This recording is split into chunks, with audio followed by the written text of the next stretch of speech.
L-ewwel qari. Qari mill-ktieb tal-Profeta Ġeremija. Dak iż-żmien Ġeremija qal: ma nismax ħlift qasqis il-kotra, biża madwari kollu, ixluh, ħannixluh. Jgħidu saħansitra ħbiebi kollha ifittxu l-qerda tiegħi għandu mnejn jitqarraq u nelbuh, ta' kollox nitħallsu minnu.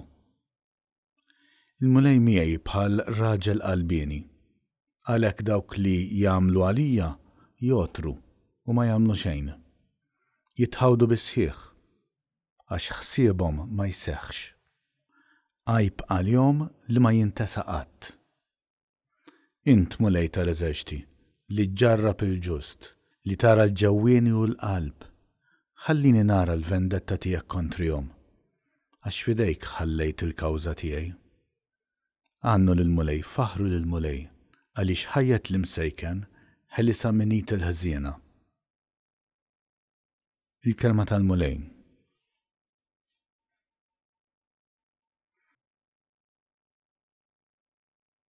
Sam responsorjali. Fil-kobor ta' tjubitek weġibni o Alla. Minħabba fik qiegħed nilqat maqdir u l-mistħija tiksi li wiċċi. Sirt barrani għal-ħuti u li ommi ma jarfunix.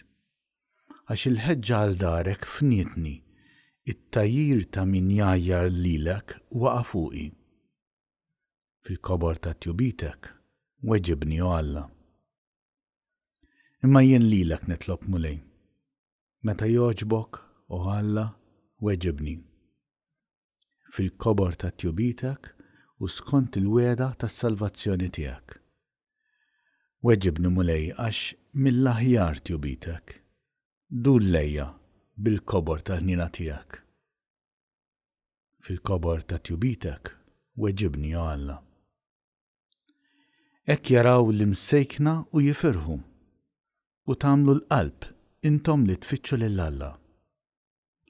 Għax jisma' l-fqajrin il-mulej, ma jistmelx l-imjassrin tiegħu. Ifaħruh is-sema u l-art, l-ibħra u kull ma jitħarrek fihom. Fil-kobor ta' tjubitek weġibni o Alla.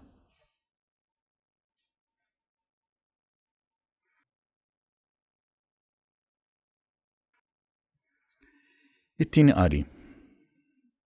Qari mill-Littra ta' San Pawla Apostol lir-Rumani. Ħuti kien permezz ta' bniedem wieħed li fid-dinja daħal id-dnub u permezz ta' dnub il-mewt.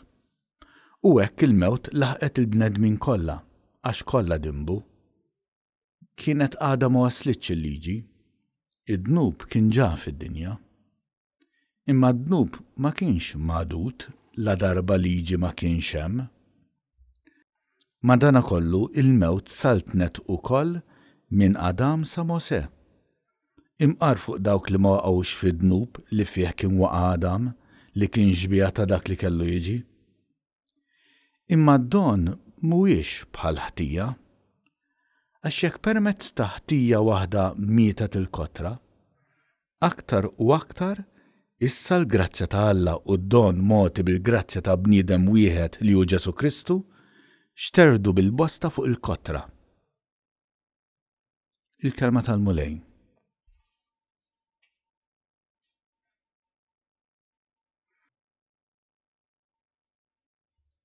Qari mill-Evanġelju skont San Mattew.